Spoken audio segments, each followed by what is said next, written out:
उमर अब्दुल्ला ने जम्मू कश्मीर में गवर्नर राज के 5 साल मुकम्मल होने पर मरकजी हुकूमत को निशाना बनाया। उमर अब्दुल्ला ने कहा कि जम्मू कश्मीर जहां से शुरू होता है वहां जमहूरियत खत्म होती है। एक ट्वीट में उमर ने लिखा, जमहूरियत हमारी रगों में है, ये हमारे कल्चर में है। हिंदुस्तान जमहूरियत की मां है, हिंदुस्तान जमहूरियत का मंदिर है। इन अल्फाज के साथ आलमी सतह पर तस्करा होता है, जबकि जम्मू कश्मीर ने मरकज के जेर इंतजाम 5 साल मुकम्मल कर लिए हैं। वहीं उमर अब्दुल्ला के ट्वीट का जवाब देते हुए पीएमओ में मरकजी वजीर ममलिकत जितेंद्र सिंह ने कहा कि उमर अब्दुल्ला को यह सवाल इलेक्शन कमीशन से पूछना चाहिए, क्योंकि इलेक्शन कमीशन एक खुद मुख्तार इदारा है। उन्होंने कहा कि जहां तक बीजेपी का ताल्लुक है वो हमेशा इंतखाबात के लिए तैयार है। मुझे लगता है कि ये सवाल तो इलेक्शन कमीशन को पूछना चाहिए आपको, क्योंकि इलेक्शन कमीशन एक स्वतंत्र अदारा है और ये सरकार स्वतंत्र संस्थाओं के कामकाज में दखल नहीं देती। हाँ, अगर आप मुझे भारतीय जनता पार्टी के कार्यकर्ता के रूप में पूछते हैं तो वो मैं ये कह सकता हूं कि भारतीय जनता पार्टी का प्रत्येक कार्यकर्ता हर समय हर प्रकार के चुनाव के लिए तैयार रहता है, चाहे वो पंचायत का हो, चाहे विधानसभा का हो, चाहे लोकसभा का हो। हम 24/7/365 पार्टी है। हम उन दलों में से नहीं है कि जो चुनाव के समय सक्रिय रहते हैं। बाकी चुनाव कब होगा ये निर्णय चुनावी आयोग करता है, क्योंकि उनके पास अपनी तरह के इनपुट्स रहते हैं। पीडीपी के तर्जुमान वीरेंद्र सिंह सोनू ने जम्मू कश्मीर में मरकजी हुकूमत के 5 साल मुकम्मल होने पर एनसी लीडर उमर अब्दुल्ला के इजहार ख्याल की तायीद की। सोनू ने कहा कि यह सच है कि जम्मू कश्मीर के लोग 5 सालों से बुनियादी जमहूरी हकूक से महरूम है। उन्होंने कहा कि पीडीपी हुकूमत से आर्टिकल 370 को बहाल करने और जम्मू कश्मीर को रियासत का दर्जा देने का मुतालबा करती है। पहले जो सरकार जब टूटी थी गवर्नर रूल लगा था, तो 5 साल में भारतीय जनता पार्टी ने या केंद्रीय सरकार ने जम्मू कश्मीर में डायरेक्ट रूल किया है, लेकिन डेमोक्रेसी जो है उसको ख़त्म किया। अब मुझे आप बताइए कि आज जम्मू कश्मीर की रियासत जो थी, जिसको स्टेट से यूटी तब्दील किया, आज इसको चला कौन रहा है? लोगों की सुनवाई कोई नहीं है। बाबू तंत्र जहाँ हावी है, ब्यूरोक्रेसी जहाँ सरकार चला रही है, ब्यूरोक्रेसी को पता नहीं चलता है, सुबह फैसला लेते हैं, शाम को वापस करना पड़ता है। तो डेमोक्रेसी वाकया में जम्मू कश्मीर में नहीं है इस वक्त। क्यों? क्योंकि हमारी असेंबली नहीं है। और अब ये कहते हैं जी आप पंचायत को या म्यूनसिपलिटी को डेमोक्रेसी नहीं मानते। भाई है वो 3 टायर है। भाई आप मुझे बताइए, ये असेंबली को डेमोक्रेसी नहीं मानते हैं, एमएलए को डेमोक्रेटिक सिस्टम में नहीं है मानते हैं भारतीय जनता पार्टी। अगर नहीं है तो बाकी स्टेटों में क्यों चुनाव कराते हैं? तो ये मैं कहता हूँ कि जम्मू कश्मीर के साथ मैं समझता हूँ कि धोखा जो है वो पिछले 5 सालों से भारतीय जनता पार्टी की केंद्र की सरकार के द्वारा किया गया है। नेशनल कॉन्फ्रेंस ने जम्मू कश्मीर में अवामी हुकूमत की बहाली का मुतालबा किया। पार्टी के तर्जुमान इमरान नबी डार का कहना है कि जम्मू कश्मीर 90 की दहाई के बाद सबसे तवील गवर्नर राज के तहत है।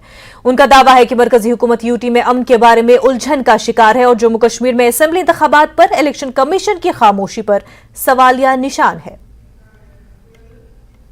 जब भी बाहर जाती है आउटसाइड कंट्री, हमारे लीडर हजरात हमेशा बोलते रहते हैं कि Hindustan is the mother of democracy, but unfortunately वो डेमोक्रेसी रुक जाती है लखनपुर के पास। जेएंड के पिछले 5 सालों से विदाउट ए डेमोक्रेटिकली इलेक्टेड गवर्नमेंट है। हमको ये बात समझ नहीं आ रही कि हमने क्या खता की है।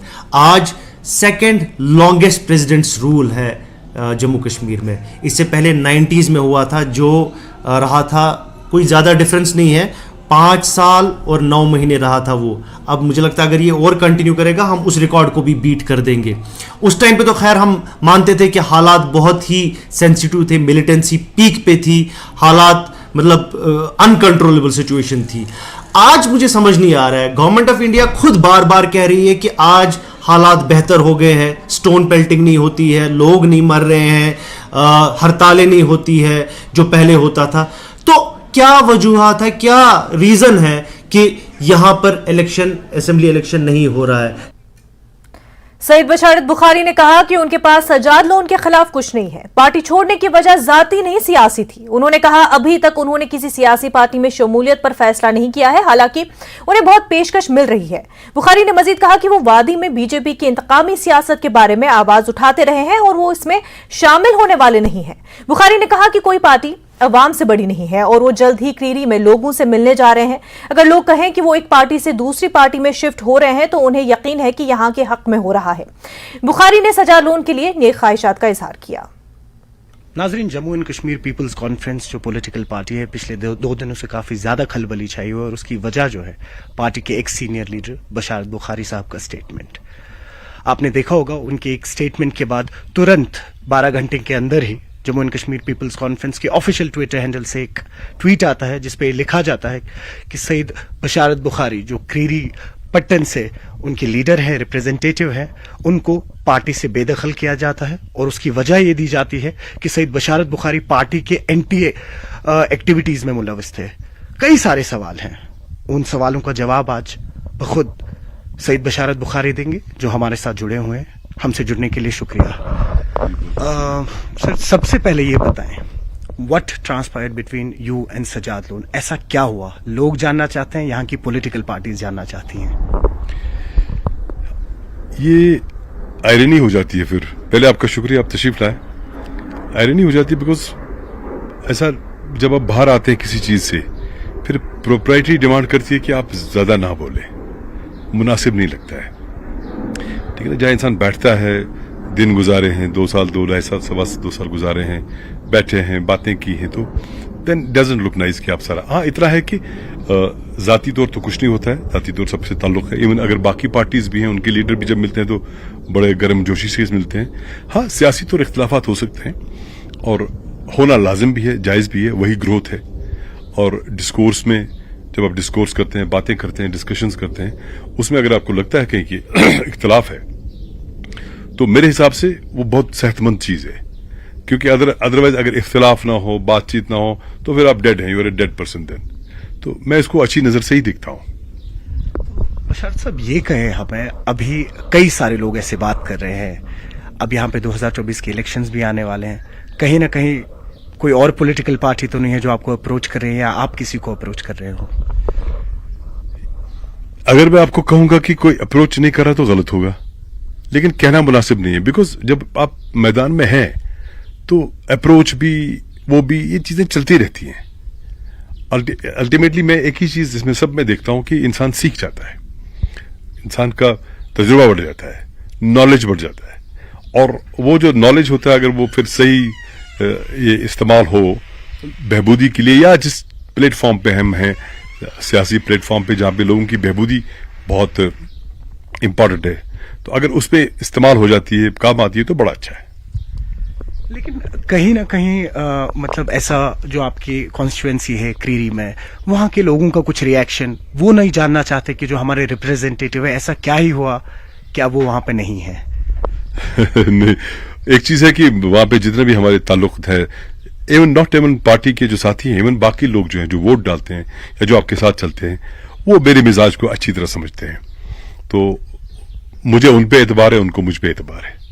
तो इंशाल्लाह जब हम मिलेंगे, अभी मिले नहीं, अभी दूसरे ही दिन है, तो मिलेंगे, हम बात करेंगे, उनसे भी मैं पूछूंगा, उनसे भी जानूंगा, खुद भी बता दूंगा, तो फिर आपको बता देंगे। सजाद लोन जो है, प्राइम मिनिस्टर नरेंद्र मोदी ने अपना छोटा भाई भी कहा था, अब उनमें क्या ट्रांसपायर हुआ है वो वही जानते हैं।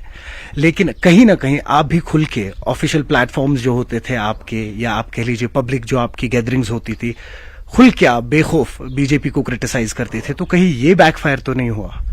मुझे नहीं पता, लेकिन एक चीज मैं मान के चलता हूं कि यही बात है ना, लोगों को यही असासा होता है ना कि लोगों की बात करना। अब बीजेपी के खिलाफ नहीं बोलूंगा तो किसके खिलाफ बोलूंगा, मुझे बताइए ना। सरकार वो चलाते हैं, प्राइम मिनिस्टर उनका, होम मिनिस्टर उनका, डिफेंस मिनिस्टर उनका। जम्मू और कश्मीर में आज की तारीख में डायरेक्ट रूल होम मिनिस्ट्री से है। अब आप किसके खिलाफ बोलेंगे? चीन के खिलाफ बोलेंगे क्या, कि शरद पवार जी के खिलाफ बोलेंगे, एनसीपी के खिलाफ बोलेंगे, किसके खिलाफ बोलेंगे? बीजेपी ने तो सारा कुछ कर लिया ना। जैसे हमारी सरकार जब गई, उसको असेंबली गई, उसके बाद पार्लियामेंट का इलेक्शन हो जाता है, लेकिन असेंबली का नहीं होता है, फिर 5 अगस्त हो जाता है। और ये चीज जो हमारे पास थी, ये इलाक के बाद आई थी, यानी 2 पार्टीज के दरमियान एक ज्वाइंट एग्रीमेंट हुआ था, Jammu Kashmir and union of India. आप यूनिलैटरली उसको खत्म कर देते हैं। अब अगर आप ये चाहेंगे, सरोज जी अगर ये चाहेंगे कि बशारत बुखारी खुश होना चाहिए, तो गलत है, मैं तो खुश नहीं हूं, मैं तो बोलूंगा। या इसी तरह से फिर बात की बातें, जो प्रॉब्लम्स है, जो बाकी मामलात हैं, जितने भी रोज की मर्रा के मामलात होते हैं, जिन पर सब आपको मालूम है, मैं तो हमेशा बोलता हूं पिछले 2.5 साल से, जब से हम छूट गए 2020 से, तब से तो लगातार बोलता है, हमें हर इशू पे बात की है, हर चैनल के साथ बात की है। तो इसलिए ये बात तो करनी है ना, तो बीजेपी तो आएगा, और कौन आएगा? उन्हीं के खिलाफ तो बोलना है। अगर ये गलत है या अगर गुनाह है, ये मैं कर रहा हूं और मुझे फख्र है इस गुनाह पे। तो हम कहीं ना कहीं ये कह सकते हैं कि अगर बीजेपी को तो आप ज्वाइन नहीं करेंगे?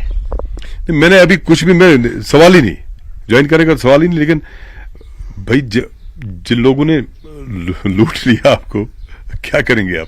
लेकिन मैंने अभी तक कोई ऐसा फैसला नहीं लिया कि मैं कहाँ जाऊंगा, पर मैं अपने लोगों के साथ, साथियों से बात करूंगा, देखते हैं क्या होता है। क्योंकि अब इतना तजुर्बा किया, अब इस तजुर्बे को मैं आपको बता दूं, अब 3 पार्टीज में रह के बड़ा तजुर्बा हुआ। ऑनेस्टली जो बशारत बुखारी आपके सामने है, अगर ये नहीं होता तो शायद ये बशारत बुखारी आपके सामने नहीं होता है, कम तजुर्बा होता है, लेकिन आज ज्यादा तजुर्बा है।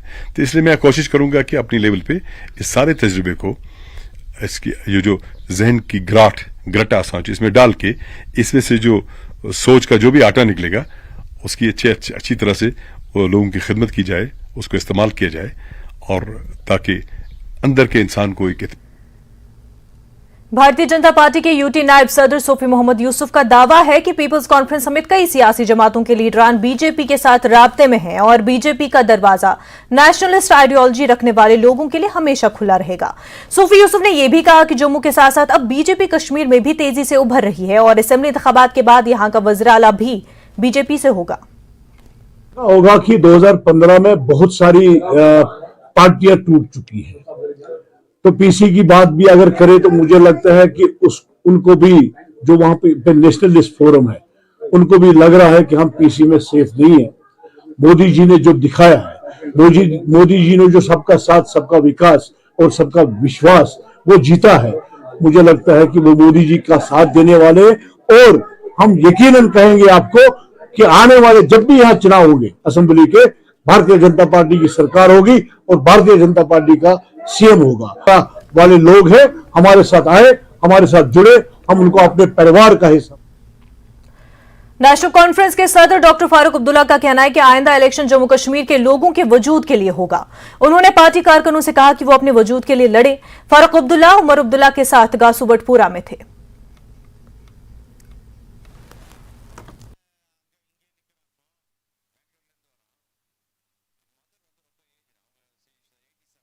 से याद थे आज गया रिकिन याद सॉरी मिट्यू बराबर सर आज छुन सवाल दचुन खोवर युकुन हुकुन आज तो सवाल इस बचवा तो तशकुस बचा किनके बचा बराबर सर।